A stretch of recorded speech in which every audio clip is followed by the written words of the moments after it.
Hello and welcome back to another episode of Before You Buy. Today I want to talk about Terramaster NAS, and as much as I love Terramaster NAS and talk about it on the channel I would say at least 2 or 3 times a month, it's not for everyone. And today I want to talk about 5 things you need to know before you buy a Terramaster NAS. Now, quick disclaimer, I don't dislike Terramaster. I still think they're one of the most fast evolving brands in the field of network attached storage. They have a good range of Intel powered 2, 4, 5 and 8 bay solutions, and rack mount too. They also arrive at a better, more competitive price point than a number of brands out there, and have escalated things very quickly in terms of their software development, their file system development. They've even included 10 GBE Intel powered solutions like this one, rivaling prices of the likes of Synology, QNAP and Acer Store by providing 10 GBE and an almost identical hardware architecture at a lower price point. And for a number of you that are trying to invest in a network attached storage for your home or business needs, it is very desirable as a brand. But 5 things you need to know before you buy them. Thing number 1, it's worth highlighting, they are a brand that gets by on their hardware more than their software overall. They do have multimedia applications, snapshot apps, cloud backup applications, and with the likes of BTRFS running there in the background and 10 GBE on the rear, there is apps there. There's a couple of mobile applications too, but they're certainly not a brand that trades on their software. They are a brand that is far dedicated to third-party hardware use and third-party application use. They don't have their own surveillance application. Their virtual machine application is a third-party one. They do have innovation incoming. They've got deduplication being factored in, but the majority of their applications are third-party based. And when you do look at the online resources, you do see more and more that although the kind of ground basic data storage stuff that you would expect from a NAS in 2020 is present, it's still not breathtaking. And a number of you will find that if you're utilizing it with third-party hardware, like you want to stream multimedia to an Amazon Fire Stick or an Alexa via, the My Media app, or if you're utilizing it for editing via 10 GBE there on the rear, or just backing up devices in general, it'll be fine. Just don't expect to rely too heavily on the Terramaster applications itself, because they're not fantastic, and you will feel a little shortchanged there. The other thing, with Terramaster, get used to this design.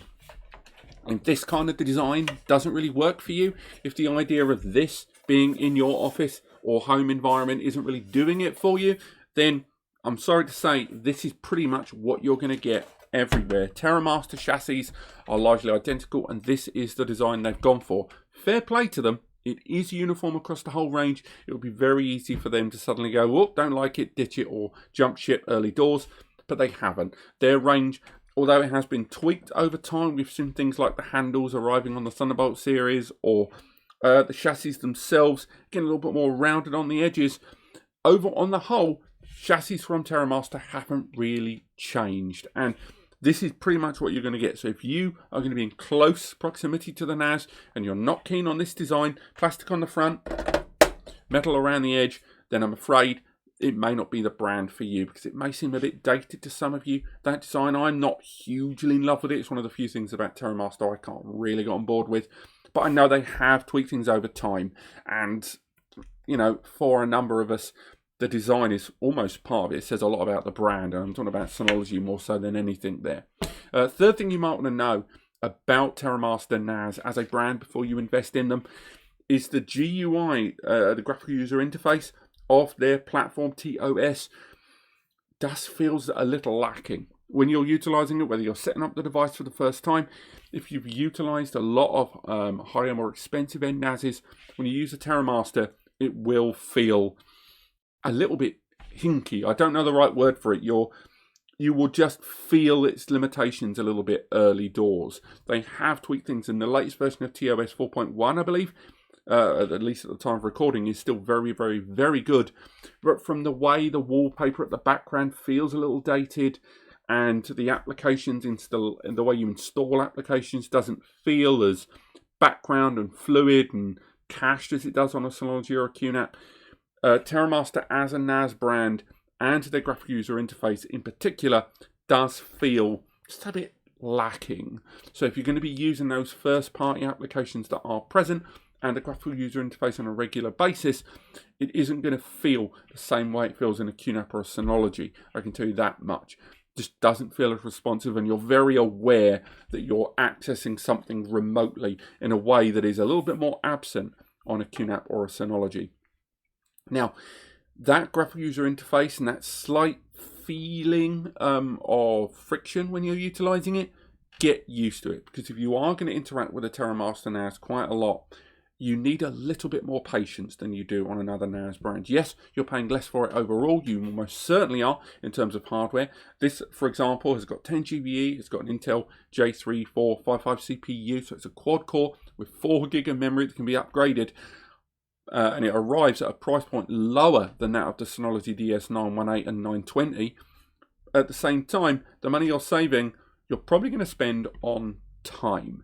It just needs a little bit more patience to use generally. When you're setting it up for the first time, from the restart there to installing firmware updates to installing apps and running the applications themselves, individually they seem to run fine, but you will generally find more hiccups once you start pushing the boundaries of a multi-user environment, a multi-app environment with the graphical user interface. And you will find with a Terramaster, just that word again, patience. Things aren't quite as straight into your hand as they feel with a Synology and a QNAP, where they have got more financial resources to plow into tweaking that responsiveness and tweaking the user interface in the background with intelligent caching and flushing to give you that sense of responsiveness, even over the internet or the network, that's just not present there on the Terramaster. And finally, so I should really have plugged this in, Terramaster NASs seem to be a little louder, which I know is a weird criticism, but a number of you aren't going to be just setting this up in the attic. Some of you are going to be in close proximity with this.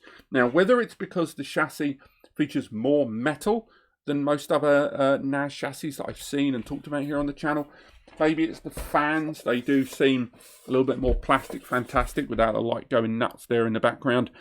But you will find that a device, even this one, which is a 4-bay that we've populated with 4 TB drives, you will generally find that an Acer store now is just a pinch noisier, whether it's the vibrations through the whole system, the fact that the entire surrounding chassis is a single piece that is joined there on the bottom by another metal panel there. It just seems to make more noise when in operation. Not noise as in someone's having a house party, but the clicks and the whirs and the hums and just a general there in the background will just be a lot more noticeable with a Terramaster NAS. If you are looking at the 10 GBE version like this one here, you might be using it for editing photos and video on the fly, which means you might be using a 10G port on your PC or Mac system, or a Thunderbolt 10G adapter, and directly connecting to this so you can edit files via non-linear editing on the Terramaster NAS. Just know that in close proximity you are going to be a little bit more aware of the hums and noise. As a brand, I like Terramaster. There's a reason I talk about them on the channel. I wouldn't talk about them if I didn't already use one myself. We had one here in the background for the better part of a year, running as another tier of my backup strategy. The only reason it's not here anymore is the vibration was being picked up on that microphone in front of me here. You can't really see it. But if you are interested in getting an affordable NAS solution that will support your third-party applications and you don't want to have to tinker with it too much, and you want to open the door to some of the more modern hardware without the modern price tag, Terramaster is certainly a brand that you need to look at, and I am looking forward to seeing what they do in 2021. But thank you so much for watching. I hope you guys have enjoyed this. Click like if you have, and click subscribe to learn more. Visit the guys at Span to buy your NAS, and visit the guys at NAS Compares, that would be me, to see my guides on network attached storage, from setting the device up right to hints and tips and getting the most out of your data storage regardless of the brand. And I'll see you next time.